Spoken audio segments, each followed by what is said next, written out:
Madness in the British military. Yes, the head of the RAF has been made to apologise after an inquiry found that 31 white male aviators were discriminated against in favour of women and ethnic minority candidates over a 2-year period. And not just this. A colonel has claimed that he was forced to quit the army after he had the nerve to say, strap yourselves in, people, men cannot be women.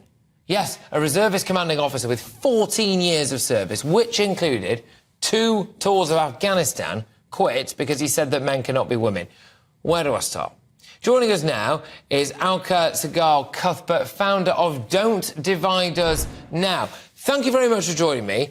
The reason this all started in the RAF was actually because they tried to introduce a diversity quota.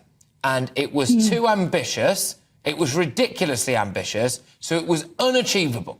And then they've ended up discriminating against white men. Should we have diversity quotas ever?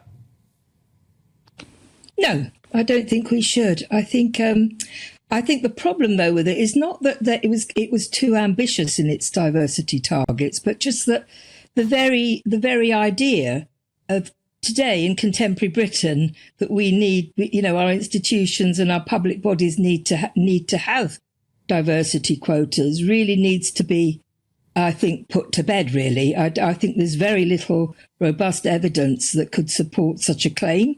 So I think what's happening is that a certain unfortunate, or I don't know whether it was deliberate or not, but wording in the Equality Act is being used by a minority of very committed ideologues and then by a sort of wider circle of people who perhaps are more unsure and less certain about what to do but want to be seen to be doing the right thing.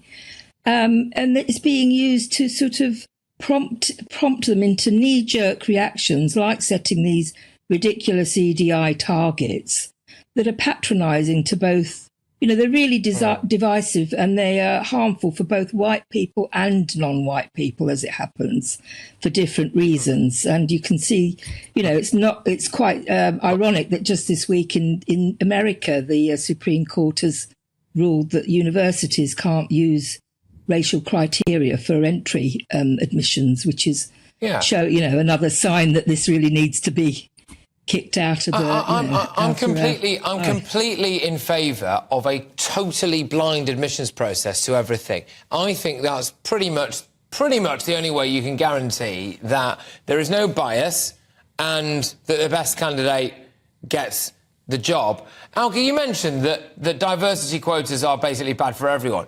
I mean, this is a specific example, an extreme example of how it is literally bad for everyone, because it is, in my view, affected the defence of the realm, which should be terrifying considering the state that the world is in at the moment. But just explain to me why you think that, I don't want to put words in your mouth, but from what you were saying there, why you think that actually people who are ethnic minorities should not really be pushing for diversity quotas either.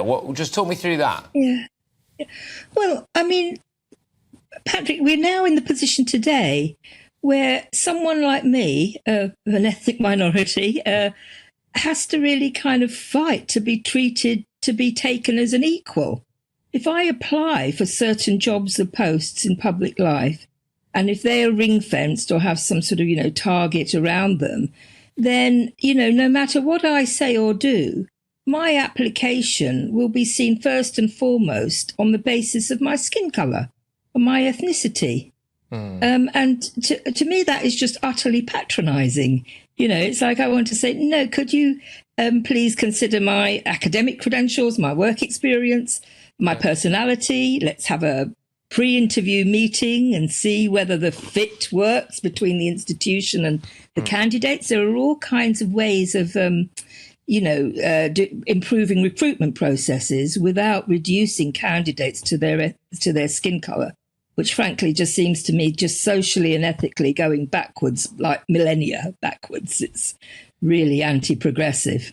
It is, really. It is. And I think you've just summarised that exceptionally well. I'm very grateful for you doing that, which is that it must be incredibly patronising at times. And I just wonder as well whether or not it actually does do more to divide us, because we now have a situation in the RAF where at least 31 white men were even referred to as stupid white pilots, basically, something along those lines they were referred to as. So they're not going to be feeling great about themselves.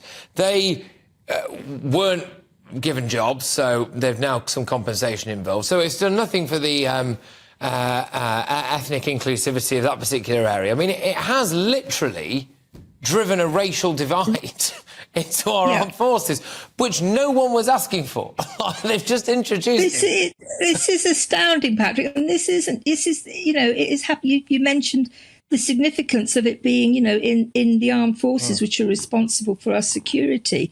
And that's terrible. But this is going through all our public life. We're getting examples of the same practices based on the same misuse, really lax and shoddy reading of the Equality Act to justify this kind of divisiveness in schools and nurseries. I mean, that's what are we telling the next generation there? It's just like we're telling the next generation to grow up feeling different and either feel guilty for an oppression that I don't think any toddler can be guilty of, or having felt oppressed, which I know a lot of our presenters here at GB News, Nana Aquia speaks incredibly eloquently about this. She gets very angry when anyone ever tells her that she's faced any kind of oppression. She finds that incredibly patronising.